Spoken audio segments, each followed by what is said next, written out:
In Nigeria today, we have federal ministries of this, federal ministry of that, federal agency of this, federal agency of that. But I tell you, if you visit those ministries and agencies to understand their operational system and their roadmap and how they operate, it will shock you that the reason for the establishment has been defeated.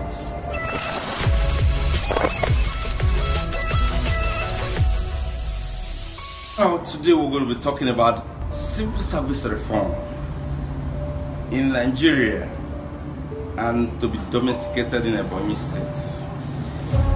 Civil service is a skeleton of government operational system.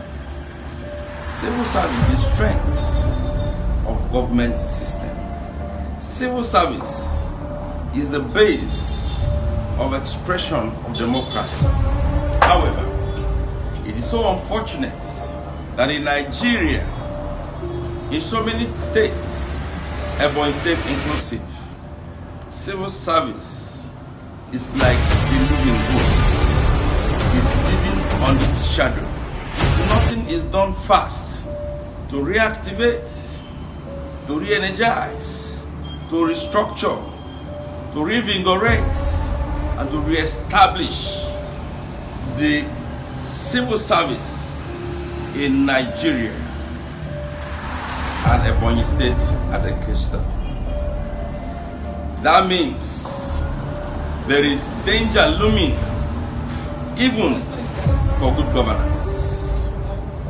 There is danger looming even for proper government operation, because you cannot operate in the air. Even if you're a government, even if you're a president, you can't operate in the air without civil service.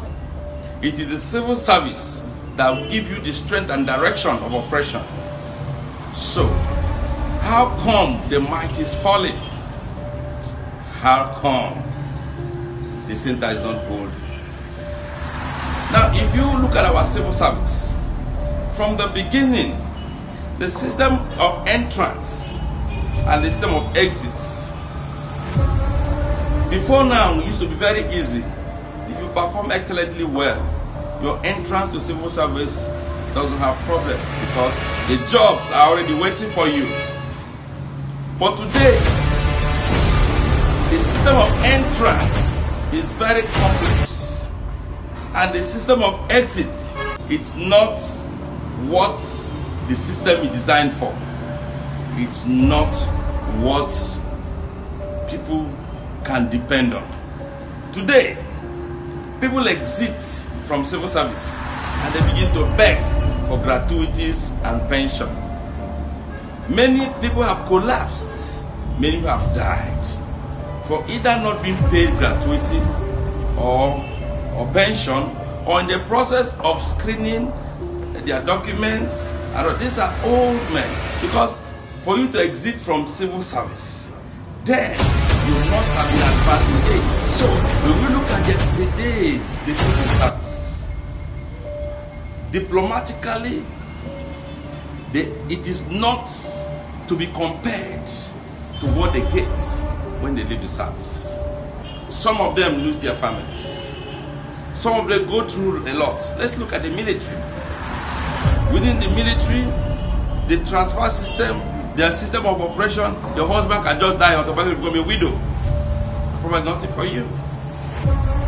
What system has civil service put in place to make sure that anybody working is working with courage and integrity and making sure that it's assured of his tomorrow? When once tomorrow is not assured, I tell you, eliminating corruption is difficult. In developed nations, their tomorrow is assured. That is why they are not expected to be corrupt while in service.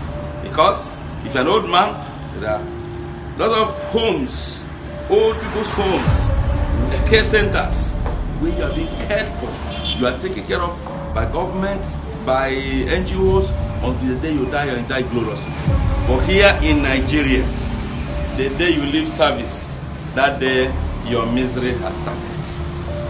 If you did not reserve anything for yourself, for your children, for your children's children, your name is sorry. How can you do so without being corrupt? So if governments, ranging from the federal to any level, should try to eliminate corruption, it is making a civil servant have hope. The hope that he himself will not die miserably.